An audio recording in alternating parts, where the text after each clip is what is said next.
ভিডিওটিতে কোনো শিক্ষক শিক্ষিকা বা কোনো প্রফেশনকে অপমান করে কিছু বলা হয়নি, শুধুমাত্র আপনাদের মনোরঞ্জনের জন্য বানানো হয়েছে, তাই অযথা ভিডিওটি কেউ সিরিয়াস মাইন্ডে নেবেন না।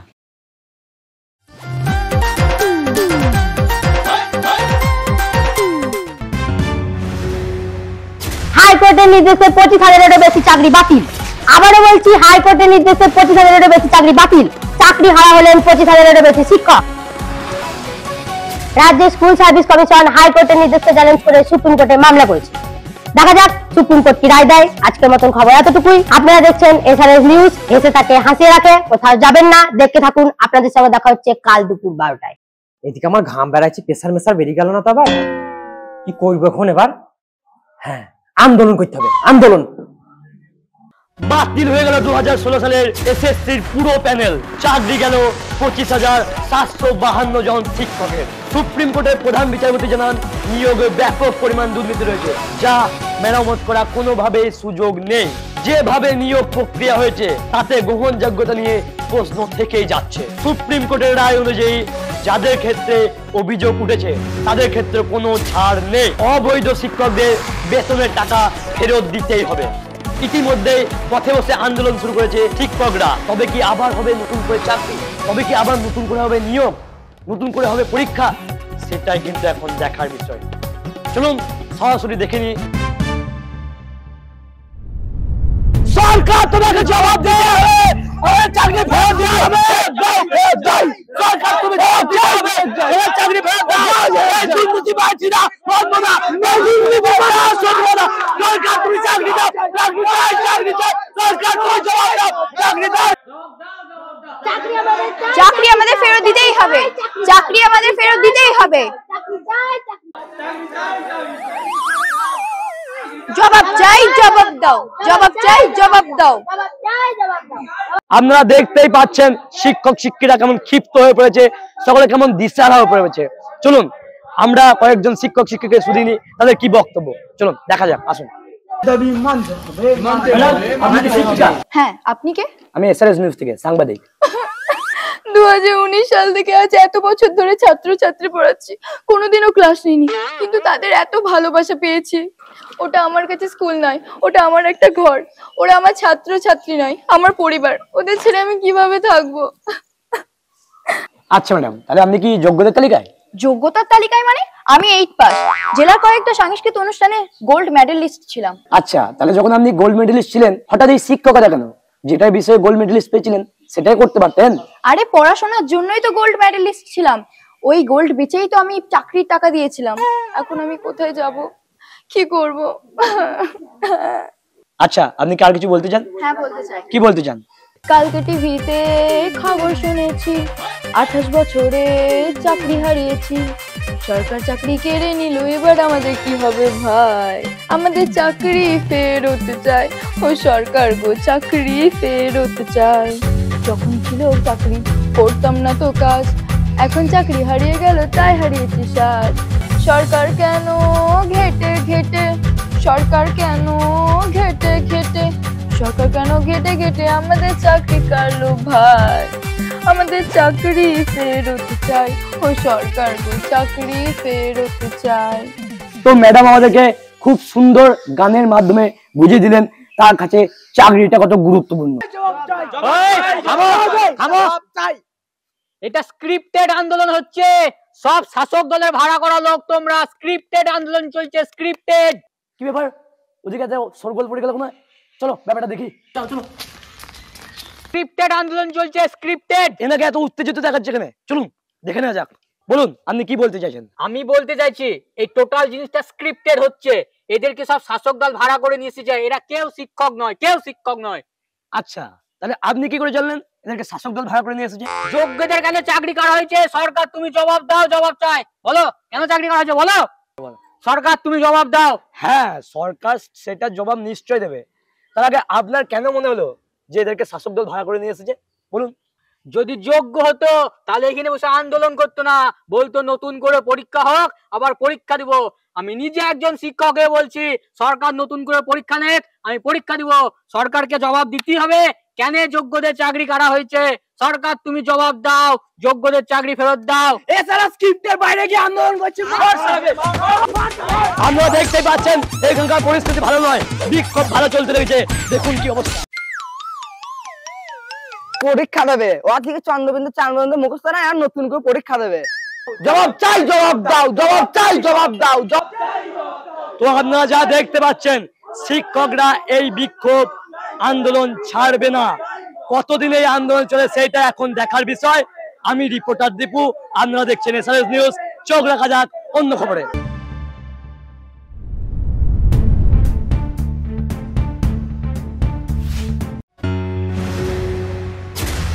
শিরোনাম এই মুহূর্তে, 70 বছর দাদুর প্রেমে হাবুডুবু 10 বছরের বাচ্চা। বাড়িতে আনন্দ অনুষ্ঠান, কোন জায়গা থেকে মিষ্টি কিনবেন বুঝতে পারছেন না? তাহলে দেরি করছেন কেন? সোজা চলে আসুন মা রটন্তকালী মিষ্টান্ন ভান্ডার। আমাদের ঠিকানা দোয়ালিয়া বাইপাস রোড, ফায়ার অফিস সন্নিকট। এখানে আপনি অনেক ধরনেরই মিষ্টি পেয়ে যাবেন, আর সবচেয়ে স্পেশাল মিষ্টি যেটা, সেটা হলো এখানকার টক দই এবং রসমালাই। চলুন আমরা জেনে নিই কি কি মিষ্টি এখানে পাওয়া যায়। দাদা বলুন এখানে কি কি মিষ্টি পাওয়া যায়? তো এখানে স্পেশাল রসমালাই পাওয়া যাবে, টক দই হবে, আর মিষ্টি সমস্ত রকমই হয়, বার্থডে কেক সবকিছু পাওয়া যাবে, সবকিছু পাওয়া যাবে। তাই বাড়ির যে কোনো আনন্দ অনুষ্ঠানে মিষ্টি নিতে হলে চলে আসুন আমাদের প্রতিষ্ঠান। আমাদের ঠিকানাটা বলে দিলাম, কান্দি মুর্শিদাবাদ, ডাক বাংলা রোড, দোয়ালিয়া বাইপাস, ফায়ার ব্রিগেডের সন্নিকট। ফিরে এলাম ব্রেকের পর। আপনারা দেখছেন এসআরএস নিউজ, আমি রিপোর্টার নীলু। সূত্র মারফত খবর পেলাম আন্দোলনের জায়গার পরিস্থিতি খুবই খারাপ। চলুন সরাসরি আমাদের রিপোর্টারের কাছ থেকে জেনে নেওয়া যাক। হ্যালো দীপু, তুমি কি শুনতে পাচ্ছ? শুনতে পাচ্ছ দীপু? ওখানকার পরিস্থিতি কেমন তুমি দর্শকদের দেখাও। হ্যাঁ হ্যাঁ ম্যাডাম, হ্যাঁ হ্যাঁ যেমন শুনতে পাচ্ছি। দেখুন শিক্ষকদের বিক্ষোভের মাঝে হঠাৎ করে পুলিশ আনা, শিক্ষকদের কোনো কথায় কর্ণপাত না করে কুকুরের থেকেও খারাপ ভাবে পেটাচ্ছে পুলিশ। দেখুন লাইভে কিভাবে পেটাচ্ছে, দেখুন কোনো কথাই কর্ণপাত না করে সোজা পিটি ছাতু বার করে দিচ্ছে পুলিশ। লাইভ দেখাচ্ছে, লাইভ দেখুন কিভাবে মারছে কুকুর। দেখুন সব পড়ে গেছে লাইভ, দেখুন কিভাবে পুলিশ মারতে মারতে চালাচ্ছে। দেখুন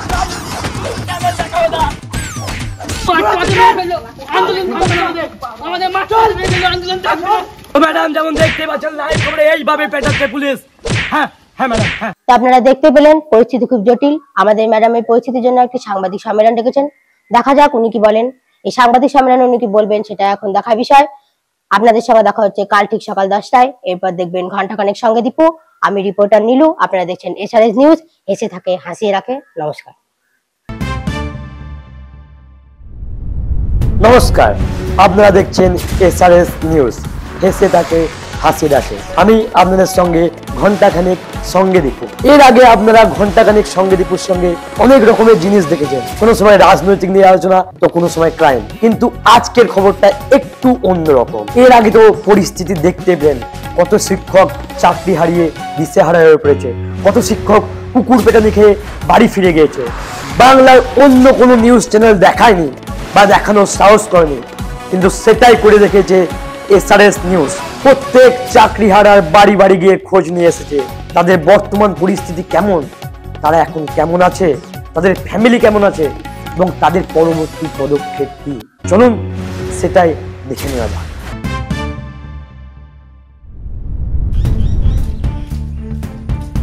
আমার বাতাবির গাছে দুটো ফল ধরে। বিচার চাই, বিচার চাই, বিচার চাই, বিচার চাই। স্যার আমরা এসআরএস নিউজ থেকে এসেছি। শুধু বুঝতে পারছি, সরকার তুমি জবাব দাও, আমাদের চাকরি ফেরত দাও, চাকরি চাই, চাকরি চাই। স্যার আমরা আপনাকে কিছু প্রশ্ন করতে চাই। এই যে ঘটনা ঘটলো, এই পরিস্থিতি ঘটলো, সেই জন্য আপনি কি বলতে চান এই পরিস্থিতির জন্য? বলার কিছুই নাই, চাকরির জন্য নিয়েছিলাম লোন, যদি চাকরি ফেরত না দেয় লাগাবো আন্দোলন। হ্যাঁ। চাকরি চাই, দাঁড়ান শেষ হয়নি। চাকরি চাই, চাকরি চাই, বাড়িতে খাই ভাত আর নুন, চাকরি যদি ফেরত না দেয় লাগিয়ে দিব আগুন। সরকার তুমি জবাব দাও, আমাদের চাকরি ফেরত দাও, চাকরি চাই, চাকরি চাই। হ্যাঁ স্যার, আপনাদের পরিস্থিতির জন্যই তো আমাদের সবার প্রিয় ম্যাডাম, আপনাদের সবার প্রিয় ললিতা মাসি কালকে একটা সাংবাদিক বৈঠক রেখেছে। শুনুন, ওই এসি ঘরে বসে আলবাল কথা আমরা শুনবো না। হয় আমাদের চাকরি ফেরত দিতে হবে, তা না ছাড়া বিক্ষোভ লাগিয়ে দিব, গোটা শহরকে অগ্নিগর্ভ করে তুলবো, প্রশাসন লাগিয়েও কিছু করতে পারবেন না, এই বলি দিচ্ছে। কিন্তু আমাদের কাছে যতদূর খবর, প্রশাসন তো আমাদেরকে কেলি কোনো ব্যাঙের মতন ঘরের কোণে ঢুকিয়ে দিচ্ছে, সেই ব্যাপারে আপনারা কি বলবেন? দেখুন, ক্ষমতায় আছে তাই এসে কেলি যাচ্ছে, আমরা তৈরি ছিলাম না, কিন্তু এবার তৈরি হয়ে আছি। একটা লাঠির যদি বাড়ি পড়ে 10টা বোম পড়বে। সরকার তুমি রেডি রাখো হাসপাতালের বেড, আমরা নিয়ে আসছি সান্ডা রকেট। সরকার তুমি জবাব দাও, আমাদের চাকরি ফেরত দাও। তো আমরা দেখতে পেলাম দাদা ভরপুর আন্দোলন মোডে আছে, যখন তখন সান্ডা রকেট চালিয়ে দিতে পারে। এখানে বেশিক্ষণ না থাকাই ভালো, চলুন পরের জনের কাছে।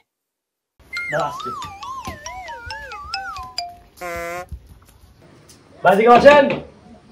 বাড়ি থেকে আছেন? রিপোর্টার নাকি? হ্যাঁ। তো বন্ধুরা, তোমরা দেখতেই পাচ্ছ আজকে আমাদের বাড়িতে রিপোর্টার এসেছে, তার মানে ব্লগটা বেশ ধামাল হবে। তো বলুন আপনারা কি বলতে চান, বলুন আপনারা কি বলতে চান? স্যার, প্রশ্নটা আমরা করবো।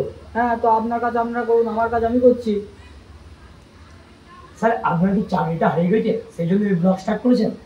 বালের চাকরি করি তো নি, আর আবার কি? কিন্তু স্যার, আমাদের কাছে তথ্য আছে এবারে একটা শিক্ষক আছে, সরকারি শিক্ষক। আমাদের বাড়িতে শিক্ষক? হ্যাঁ কে গো? এইসব বিষয়ে আমি ভালো বলতে পারবো না, তুমি বাবার সঙ্গে কথা বলো, বুঝলা? বুঝতে বলতে হবে। চলুন আমরা বাবার কাছে যাবো।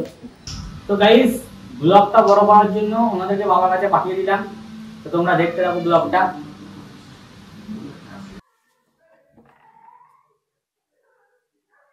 কি ব্যাপারে বাড়িতে রিপোর্টার, কিছু কাণ্ড ঘটে এসেছেন নাকি? আমি কিছু বলিনি, কিসব শিক্ষক বাবা না কি হয়েছে সেই জন্য কথা বলতে এসছে, কথা বলো। হ্যাঁ, তোমাদের এটা কোন দিক থেকে স্কুল মনে হচ্ছে? শিক্ষক বাবা হয়েছে, তা আমি কি করবো? স্যার, চাকরি হারানোর বিষয়ে একটু কথা বলতাম। এ দেখো বাপু, আমি চাকরি দিইও নি, চাকরি কারিও নি, তা আমাকে কিছু সুদি লাভ নাই, যারা করেছে তাদেরকে সুদাও গাজাও। না স্যার, আপনার বুঝতে ভুল হচ্ছে, আপনাদের ফ্যামিলিতে কেউ শিক্ষকতা করতো, তার চাকরি হারিয়ে গেছে সে বিষয়ে কথা বলতাম। ও আচ্ছা, এই ব্যাপার, সেটা ভালো করে বলো। বসো বসো, কি বলবো বলো। আচ্ছা স্যার, বলুন কি জানা আছে? আচ্ছা স্যার, চাকরিটা কার হারিয়েছে? আমার বড় ছেলে। উনি কি বাড়িতে আছেন? না নাই, কাজ জেগেছে। আচ্ছা স্যার, আসতে কতক্ষণ লাগবে? ওই 10-20 মিনিটের মধ্যে ঢুকে যাবে। ও, তাহলে তো সমস্যা হয়ে গেল। ওই দেখুন চলে এসেছে। স্যার, আপনার চাকরিটা হারিয়ে গেছে সে বিষয়ে কি বলতে চান? এখনই ডিউটি থেকে বাড়ি এলাম, ফোন চলে এলো তো। স্যার, আপনার চাকরিটা হারিয়ে গেছে সে বিষয়ে আপনার একটু আফসোস হয় না? আরে লে বাবা, আমি এখনই কাজে থেকে বাড়ি আসছি, কি চাকরি, কিসের চাকরি রে বাবা? কেন স্যার, আপনার শিক্ষকতার চাকরি? লে বাবা, আমি আবার কবে শিক্ষক হলাম গো? আমি এসআরএস কোম্পানির সিও। আরে, তথ্যটা সত্যি ছিল তো? হ্যাঁ স্যার, একদম সঠিক তথ্য। আপনার নামই তো দিগন্ত মন্ডল। হ্যাঁ। আর আপনার বাবার নাম বালেশ্বর মন্ডল। হ্যাঁ। আরে, ওকে জিজ্ঞাসা করে কোনো লাভ নাই, ও এইসব বিষয়ে কিছু জানে না, যা শুধানোর আমাকেই শুধান। বেশ, তাহলে আপনার সাথে কথা বলছি, চলে।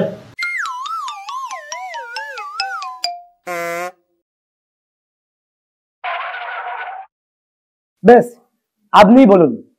বেশ বলুন, আগার খাবেন, মাঝের খাবেন নাকি গুড়ার খাবেন? গোটাটাই খাবো, বলুন। তাহলে বলি শুনুন, আপনাদের কাছে যা তথ্য আছে সব সঠিক। ও মাস্টারি চাকরি করে, কিন্তু খাতা কলমে কোনোদিন স্কুলেও যায়নি, মাস্টারের সইয়ের খাতাতে কোনোদিন সইও করেনি, এমনকি কোন স্কুলে চাকরি করে সেটাও জানে না। শুধু মাস শেষে মাইনেটা তুলে নিয়ে আসতো, দিয়ে আমার হাতে দিয়ে দিত, বাকিটা যা করার আমি করতাম, বুঝলেন? তাহলে তো আপনি স্ক্যাম করছেন। আপনি কি জানেন, যদি এটা লাইভ চালিয়ে দিই আপনার হালুয়া টাইট হয়ে যাবে? এইটাও যদি লাইভ চালিয়ে দি না, তোমাদেরও হালুয়া টাইট হয়ে যাবে। কোথায় নিয়ে এসে ফাঁসি দিল? এটা পুরো মির্জাপুর 2.0 চলছে। বলছি স্যার, ওইটা নামে যদি কথা বলতেন খুব উপকৃত হতাম। Thank you sir. হ্যাঁ, তো আমি কোথায় ছিলাম যেন? হ্যাঁ, আমি কি করতাম, খাতা কলমে সব আমার ব্যাটারি নাম, কিন্তু মাস্টারি করতো অন্যজনা, বুঝলা? সেটা কি করে সম্ভব স্যার? টাকার ক্ষমতা থাকলে সব সম্ভব, আর আমার দুটোই আছে। আচ্ছা স্যার, বুঝতে পেরেছি, কিন্তু একটা খটকা থেকেই যাচ্ছে। আপনার ছেলে কি বললেন, ওই প্রোডাকশন নাকি ওখান থেকেও যা ইনকাম করবে মাস্টারি করেও সেম ইনকাম করবে, কিন্তু মাস্টারিতে তো অনেক সুবিধা বেশি। তাহলে আপনি কেন মাস্টারি ছেড়ে ওই কাজে লাগালেন? না খেতেই যদি সুবিধাগুলো পাওয়া যায় তাহলে ফালতু খাটতে যাবো কেন? আর সুবিধা নিয়ে কি হয়তো সবটা দিতে দিতে শেষ। কিন্তু স্যার এক্ষেত্রে তো আপনার ছেলেকে সবই ফেরত দিতে হবে। হ্যাঁ, সেই জন্য তো এই প্ল্যানটা লাগিয়েছি। ছেলেকে যদি মাস্টারি করাতাম তাহলে একটা জায়গা থেকে ইনকাম আসতো, সব খেতে লিচ্ছি শেষ, আর তারপর তো এগুলো লিচ্ছি মানে চুলি মুলি সবই যেত। তা আমি কি করলাম, অফিসিয়াল জায়গায় বেটার নামটা রেখেই দিলাম। আর একটা ছেলেকে বললাম হাই স্কুলে চাকরি করবি। ছেলেটা বললো হ্যাঁ। আমি ফ্রিতে করিয়ে দেবো, কিন্তু শর্ত একটাই, তুই বেতন পাবি 40,000 টাকা, তোকে দেবো 20,000 টাকা। ছেলেটা রাজি হয়ে গেল, বাস বাকিটা ইতিহাস, আর তো বলতে হবে না। বাহ স্যার, বুদ্ধি খাটি তো হেভি স্ক্যাম করেছেন, সব দিক থেকে আপনার প্রফিট, কোনো লোকসানই নাই। আরে খ্যাপা, কাঁটা দিয়ে কাঁটা তুলতে হয়, বুঝলা? স্যার সবকিছু মেনে নিলাম, কিন্তু মাত্র এইটুকু বেতনে এত লাক্সারি বাড়ি গাড়ি কিভাবে সম্ভব স্যার? তুমি খ্যাপা লোক নাকি? শুধু বেতার চাকরি থাকবে কেন? আমি 25 বছর পার্টি করেছি, বুঝলা? আমার স্ক্যামের গল্প তো শুনলা, 25 বছর পার্টি দিয়ে কত কি ঝেড়েছি বুঝতেই পারছো। তারপর বৌমা পঞ্চায়েত প্রধান, সামনের ইলেকশনেই দাঁড় করিয়ে দেবো এমএলএ। স্যার আপনি এত কনফার্ম কি করে? আর এটা তো টিভিতে দেখানো হবে, তখন আপনি কি করবেন? খবরটা দেখানোর আগে তুমি খবর হয়ে যাবা। স্যার বারবার ওরকম করেন না, এটা আমাদের কাজ, এখান থেকে আমাদের ইনকাম। খ্যাপা, তোমাকে বললাম না, টাকা আর পাওয়ার থাকলে সব সম্ভব। এলাম। স্যার কোনো চিন্তা নেই, হেডলাইনে কালকে আপনার জয় জয়কার আসছে স্যার। হ্যাঁ, যাও। আরো একটা ইনকাম আছে বলতে ভুলে গেছিলাম, বেটা ফুড ব্লগার, ওখান থেকে আসে। আজকের মতন এতটাই। নিশ্চয় ঘন্টাখানেক সঙ্গে দীপুর সঙ্গে সময় কাটিয়ে আপনাদের ভালো লাগলো। কালকে দেখা হচ্ছে ম্যাডামের সাংবাদিক বৈঠকে। আমি রিপোর্টার দীপু, আপনারা দেখছেন এসআরএস নিউজ। হেসে থাকে, হাসিয়ে রাখে। নমস্কার।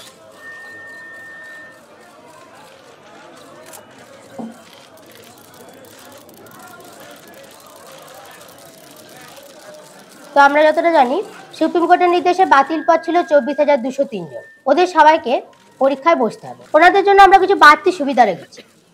প্রথমত বয়সের ছাড়, দ্বিতীয়ত 40 বছর ঊর্ধ্বে পরীক্ষায় বসার সুযোগ, তৃতীয়ত কর্মরতদের যেহেতু বিশেষ অভিজ্ঞতা আছে সেই জন্য তাদের জন্য বিশেষ ছাড়।